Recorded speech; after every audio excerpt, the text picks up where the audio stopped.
This is Dan Bolen, and I'm the host of the podcast, The Courage to Be Courageous. This is a place where my listeners can come and hear stories of people from all over the United States who have faced their fear and have had the courage to walk through their fear. And hopefully you'll get some encouragement from our podcasts. I'd like to welcome a guest, Mike Triggs, who has actually written a book, and he'll have to fill in the little part of it. It says, "You can't make this," I say, blankety blank up. But I think you'll know what goes in the middle of that too. So we're looking forward to hear him as well. Mike, I want to hear a little bit about your story. He has a fascinating story, particularly when it comes to politics, comes to his life and how he grew up in a community. And so, Mike, I just want you to tell us a little bit about your history, your involvement with the Republican Party, and how you were able to accept yourself and have the courage to accept yourself and come to being your authentic self. So, Mike, I'll let you take it away. Certainly, Dan. It's good to talk to you this afternoon. And I grew up in a small town in northwest Iowa, and I had worked in politics for close to 25 years. And I was managing a campaign for governor's reelection in Minnesota. And during that campaign, our incumbent Republican governor was very moderate, and he had signed an Employment Non-Discrimination Act and was a pro-choice governor. And he was immediately challenged in the Republican primary by a very conservative opponent. And how I start out my book is what actually happened. This opponent went to the press and said that he had a list of 25 gays and lesbians that were close to the governor. And the press came to me with this list, and they said, what do you think of this? And I was just shocked because my name was number one on the list, and I had never acted on my sexuality up until that point. And so I immediately called the candidate up, and I asked him about his list that he was circulating. And he said that, well, obviously you're gay. He said, you're a snappy dresser. You always wear bow ties. And I happen to have heard that you pay $50 for haircuts. And your shoes are always shined. And I heard from a very good source that you do needlepoint. And when I told him that, when I heard that, I said, well, obviously, I'm guilty on all counts, but that certainly doesn't make me a gay man. But anyway, the list was passed around Republican circles and Democrat circles and for a couple of weeks, and none of the press used it. They thought it was sleazy, but after about 2 weeks of people talking about this list, the governor's campaign committee came to me and they said, we think that you need to fall on your sword. You've become a distraction for the campaign, and we need you to leave the campaign. So with that, they put out a press release saying that I was leaving the campaign for health reasons. And at that point, everyone assumed it was the 1990s, early 1990s, and they assumed that if I'm a gay man and I'm leaving the campaign for health reasons, obviously I have AIDS. And It was very unfortunate. I looked for other work in Republican circles and in public affairs, and work just was not available for somebody that they assumed had AIDS. Yeah, that is so sad that happened, because none of it was true at all. Yeah, it was very, very sad. And when you'd worked in politics for years, I had worked for first President Bush, for a couple of governors in the Iowa and the Wisconsin legislature, and worked for a Secretary of State. And I had a rich history, having been the executive director of the Minnesota Republican Party, and then to all of a sudden find out that you were a pariah in your own party. It was quite a shock. I can imagine that had to be very hard to deal with at that time. I think you made a comment when we talked yesterday that obviously you dealt with it by organizing your closet. Yeah, I had a pretty fabulous closet for years and years.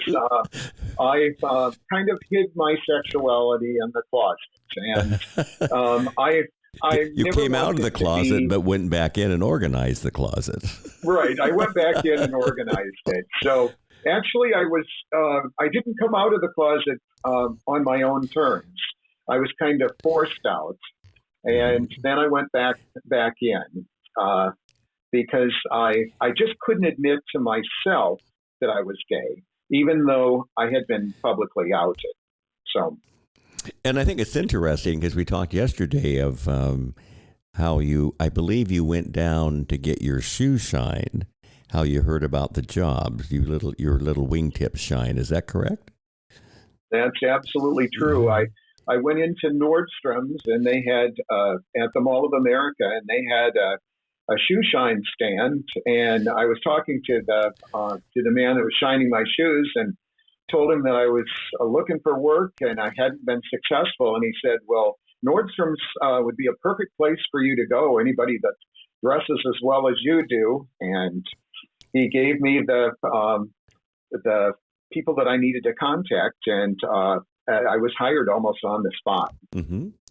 Very good. And then you got hired by Nordstrom's, and then you had, you were able to meet a gay man at Nordstrom. And yeah, it was very interesting. I immediately took to one of my coworkers who was about 15 years younger than me, by the name of Kent, and we immediately became fast friends. And I had worked there for maybe about a couple of weeks. And one morning we were unpacking ties.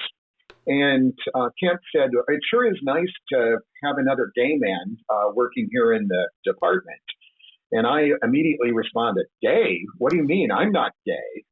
And he kind of rolled it back to me and said, well, listen, honey, he said, you're setting off all the bells and whistles. I just didn't know how to react to that, because nobody had, I had never up until that point had anybody personally confront me like that. And so I was trying to deny it. And he says, you know, you might colorize your closet if you want, and you can hide behind your preppy Republican uniform. But he said, you're obviously a gay man. And so anyway, we chatted a little. He talked a little longer, and I just really got pissed off. And I took my ties that I was unpacking, and I moved them to another workstation.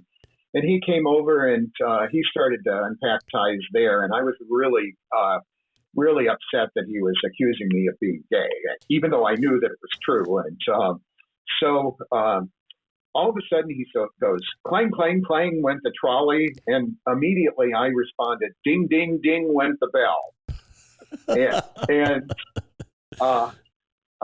he said, well, obviously no straight man is going to know a line from a Judy Garland tune.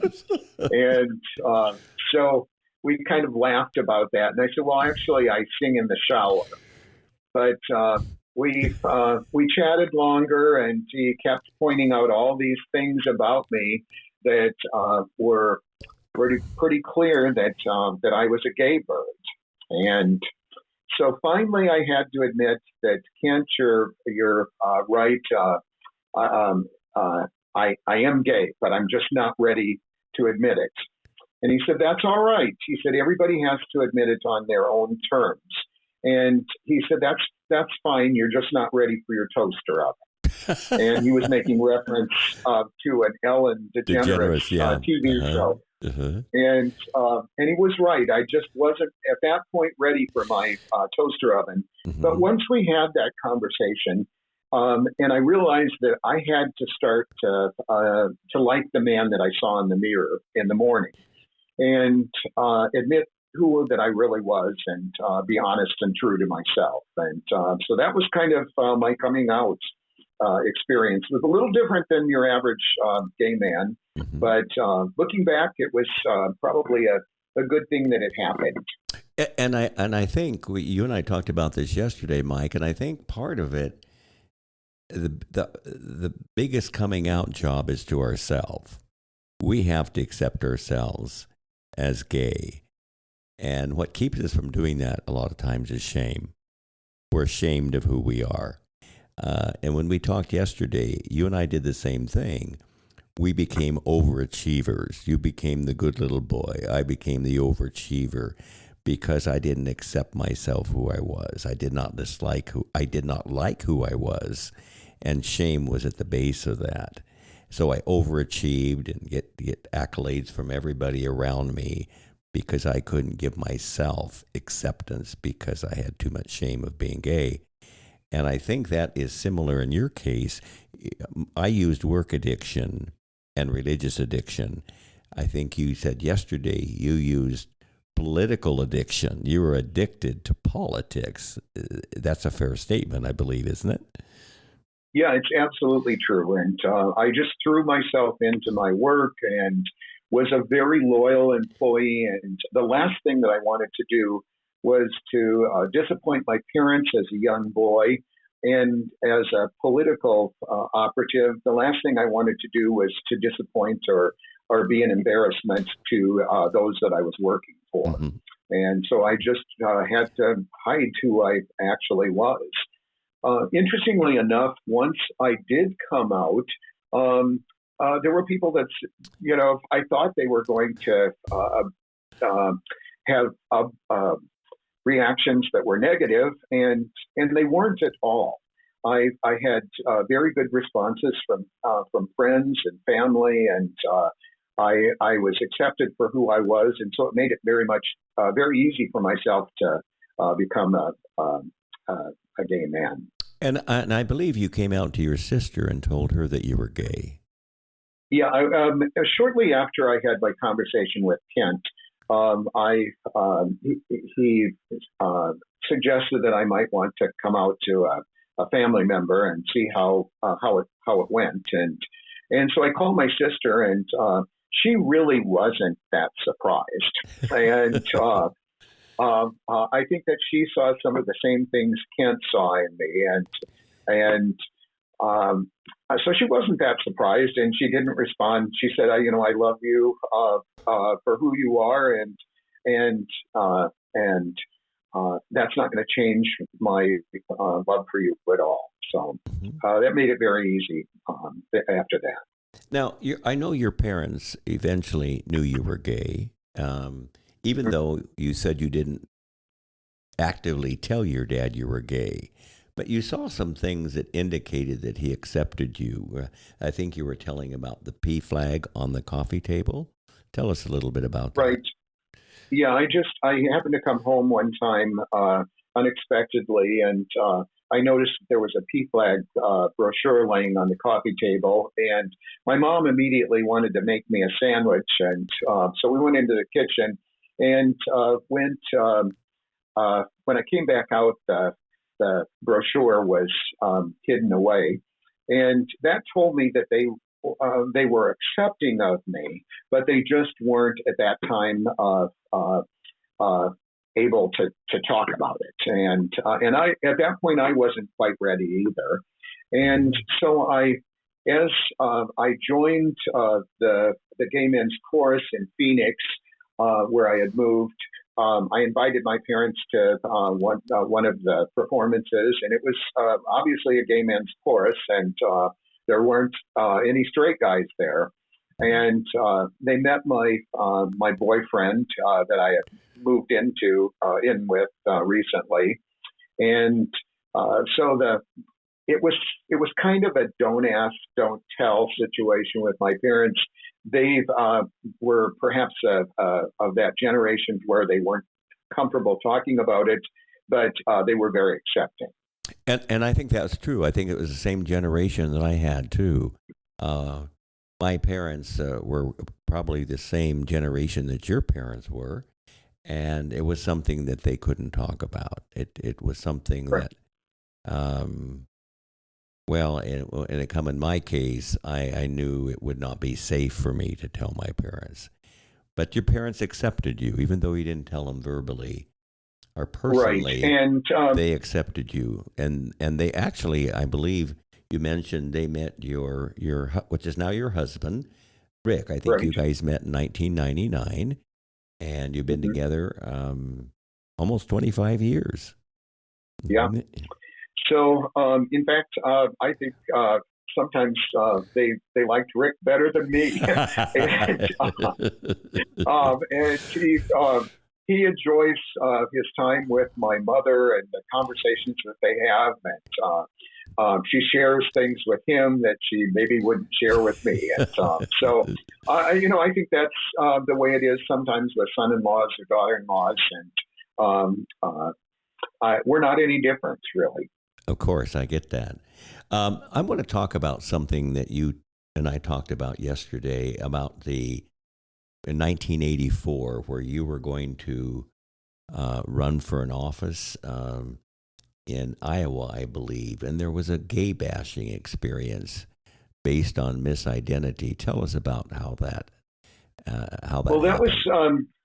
it was 1984, and I was running for a open seat in the Iowa legislature, and I was quite the campaigner. I think I knocked on virtually every door in the district. And one evening, I was knocking on doors in an apartment building, and it was next to a laundry room, and it was quite noisy there. And so the gentleman said, "Why don't you come in inside?" So I didn't think twice about it. He opened the door. I walked in, and he immediately threw me up against the wall and started uh, um, saying, "You little faggot," and he had a hold of my neck and was choking me. And how could I run against Neil Smith? Well, I wasn't running against Neil Smith. Neil Smith was our congressman, and he was actually being opposed by an out gay Republican man, but it wasn't me. And so it was a case of mistaken identity. And as the attack went on, he was choking me, he hitting me in the chest, and he was kneeing me in the groin. And I kind of saw my life passing in Oh front of me my! as he has me slammed up against the wall. And then all of a sudden the door opens and his wife comes in and she says, "What's going on?" And he lets go of me, and I immediately slither out the door. And that was the last I saw of either of them. And we never. I went home and I told my campaign manager about it, and she said, "Well, we really can't. We can't go to the press or we can't go to the police because the gay issue is going to be erased." And it had already been raised just in a whisper campaign during my primary several months earlier. And that happens frequently whenever there's a single candidate, either a Republican or a Democrat. The whispers always go on that they're obviously gay because they're not married, and that was out there, and we just didn't want to call any attention to it. So consequently, I didn't go to the police. I didn't go to the doctor. My scrotum was swollen to the size of a Oh pineapple. my I had word! bruises all over my chest and my neck. You could actually see marks where his hands had choked me, and it was a very scary experience. I ended up sitting out the last 3 weeks of the campaign. I didn't do any public appearances. I didn't knock any more doors because I looked like a mess. And I told people that I was in an accident. I fell off my bike, Mm-hmm. and it was. I ended up losing the election by about 700 votes, and uh, I don't know. Maybe if I had continued to work for those last 3 months, maybe I would have won. But looking back, it was probably a blessing that I lost that campaign because had I won, it would have just forced me into that closet even deeper and deeper because the secret became even more difficult to let out. And so it probably was a blessing that I lost that campaign. I certainly understand what you're saying, and I'm so sorry that that happened to you, because any type of violence against anyone is never a good thing. And I want to talk about. So I'm sorry that happened to you, Mike. But I want to talk about. Yeah, thank you. You had some courage. We're going to talk about leaving the Republican Party in just a minute, but there were same things that you did, that you sang in the gay chorus, and I think you were, I think you fought for human rights. I think you were also in a LGBTQ concert band or something. Did I get that correctly? Actually, I was in Phoenix. There is an LGBT concert band, and I was on the board of directors of that organization, and I had chaired the Arizona Human Rights Fund's annual dinner, and was very outspoken in writing letters to the editor. And I would use my former title as former executive director of the Minnesota Republican Party when I would write these guest opinions or letters to the editors, because it gave me some credibility in particularly in responding that there was another view in the Republican Party that was not being heard.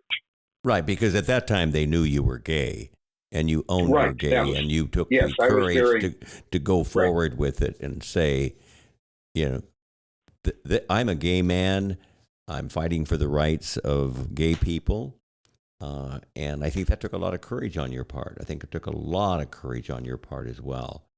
I want to talk about one thing with Nordstrom's, to go back, and then we'll come back to the leaving the Republican Party. One of the things that you and I shared, and I thought this was so courageous on your part, Mike, is when Nordstrom's was the first retail organization to pass legislation for domestic partners. Tell us a little bit about that. Yeah, when I was working for Nordstrom at the Mall of America, I had Eric Nordstrom was my store manager, and I got to know his other family members as they would come and visit the Mall of America store. And I felt very strongly that not only my gay and lesbian brothers and sisters should have domestic partnership benefits as the straight employees did. And also I worked with people that were straight employees that had lived with their boyfriend or girlfriend for 20, 30 years, had children, grandchildren. And why shouldn't their partner also have the same health benefits available to them as other employees? And so every time one of the Nordstrom family members would come to our store, I would approach them about domestic partnership benefits and the need for having those and being able to attract good workers to our store by offering those benefits. And they always mentioned to me that, well, we don't want to be the first one to make this move, and no one else in our industry is doing this. And it was early 1990s, and I could understand that. But what I did is I organized a PFLAG letter writing campaign to the Nordstrom family members, and they started to receive letters from all over the country from Nordstrom shoppers that were PFLAG members that had gay, lesbian daughters and sons or family members, and so they started to receive all of this push from card holders, and that made a difference. And so we opened our new store in Scottsdale, and I had moved to Scottsdale to open that store. And on the opening day, one of the Nordstrom family members was coming down the escalator, and before I could even open my mouth to talk about domestic partnerships benefits again, he said, "Mike, before you open your mouth, I want you to know that yesterday our board of directors voted to approve domestic partnership benefits for our employees at Nordstrom."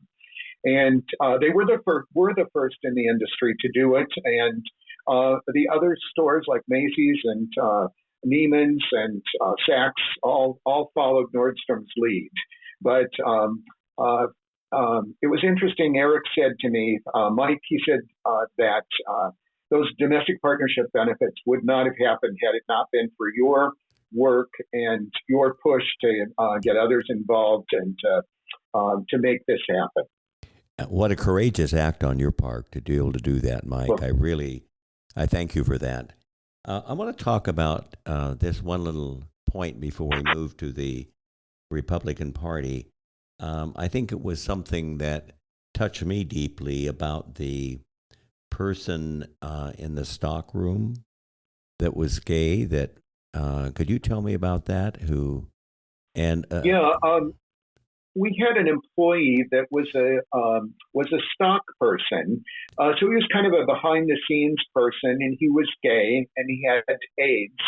And I happened to notice him in the lunchroom one day, and he was always sitting alone and would have headphones on. And I just went over one day and introduced myself, and he was kind of surprised that I would, but we kind of struck up a friendship. And up until that point, I really did not know anyone that had AIDS. And so we had some interesting conversations about that. And ultimately, this person, he was getting sicker and sicker, and he went to Florida to visit his sister and kind of just say goodbye. And he wanted to see his niece and nephew. And his sister looked through the screen door on her home, and he was standing there on the steps, and she refused to allow him to see the niece and nephew,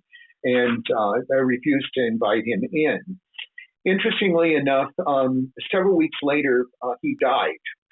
And we went to the funeral. There were Kent, my gay friend that I worked with, and one other person from Human Resources, a woman, the three of us went to his funeral.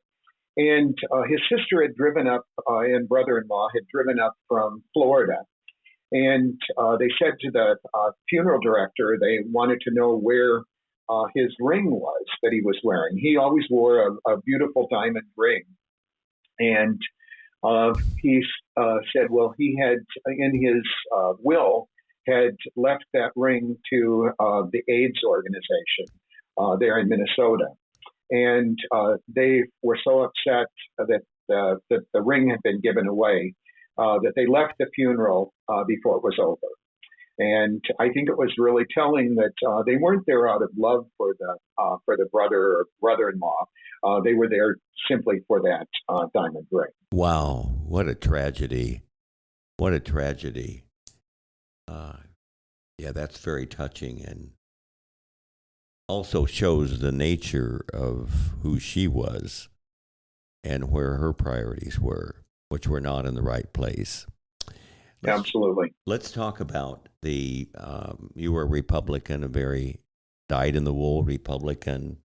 You supported Republicans that were more liberal Republicans, not the conservative Republicans.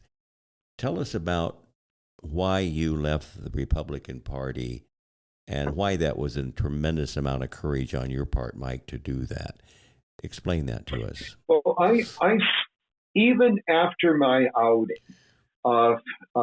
for years and years, from 1994 through the year 2012, when we moved back to Iowa, I stayed a Republican because I felt that it was important to have a face in the Republican Party that was not the hateful voices that you heard on television or Fox News. And so I would write letters to the editor and do guest opinions. And I moved back to Iowa and to be closer to my parents, and who were getting up there in years. And I went to the state fair, and the state Republican chairman was there. And I introduced myself and told him that I was a former executive director of the Republican Party and all of my history in the party. And he said, and I told him, however, I object to my party spending money to defeat judicial candidates. 2 years prior, there had been 3 judges that had been voted to not retain them. And the Republican Party was very outspoken in trying to defeat those judges because they had voted, the 7 members of the Iowa Supreme Court had voted unanimously to allow gay marriage. We were, I think, the 3rd state in the nation to do so. And anyway, I said I just objected to my party spending money to defeat judges who were essentially in a non-political position, and they didn't run as, or they weren't appointed as Republicans or Democrats. They were appointed as independents, and they should take an independent view of the judiciary. And the state chairman said, "Well, it sounds like to me that you'd be more comfortable in the Democratic Party." And just because I objected to our party money going into judicial elections, and I walked across the aisle. The Democrats had their booth right across the aisle from the Republicans, and I re-registered as a Democrat on that day. My only regret is that I didn't ask the Republican chairman to re-register me in his booth as a Democrat. Wow. And, wow. And that did take some courage to do, because I'd been a Republican all my life. I'd been a Republican golden boy. Mm-hmm. I had worked for President Bush, and it was a hard thing to do, a hard thing to give up, but it was the right thing to do. Mm-hmm. And I've been very active in the Democratic Party. I worked for Democratic candidates for governor and for U.S. Senate. I was very involved in Pete Buttigieg's campaign when he won the Iowa caucuses, and I'm just much more comfortable as a Democrat because there's really no place in the Republican Party for moderate liberal Republicans any longer. That is correct, yeah. Well, that took a lot of courage on your part, Mike, to be able to do that. Tremendous amount of courage to be able to do that as well. I really want to thank Mike for sharing so many things with us, and I want to encourage the audience to buy Mike's book. He sent me a couple chapters that I read this morning. I was so intrigued with it, I couldn't hardly put it down. So I've got his book coming. It'll be arriving on April 7th, and I'm looking forward to reading it. I believe, Mike, you were telling me that it got high ratings on Amazon. I think number 3. It really has got. It's the book came out on January 15th. And for the last 2 months, it has been on Amazon's best-selling, top 50 best-selling LGBT humorous fiction works. And for 3 weeks, it was actually in the top 10, and reached as high as number 3 on one date. Wow. And so that's really pretty exciting. It's done really well. People can read more about the book, or they can actually go to my website, which is MikeTriggsAuthor.com. And that will take you to have some links. You can read about the book, what it's about, some of the characters that are in it. And there's links to listen to another podcast that I did, and an interview. You can read an interview that I did on a Facebook page called Active Gay Men Over Age 40. So, yeah, I would encourage people to do that. It's Mike Triggs, Triggs, author.com. Thank you so much there, too. And I want to really thank Mike for reading my book, The Courage to Be Courageous. He found that very thought-provoking. I think you found it, well, I'll say, how did you find my book? I think you found it Well, I found powerful. it very interesting. It was a very powerful read. And to be real honest, I didn't know a lot about your Jehovah's Witness religion. I sang with a young man in the Phoenix chorus who was a Jehovah's Witness, and he told me about being shunned by his family and how they had nothing to do with him once he came out as gay. But I thought that was just a personal family situation. I didn't realize how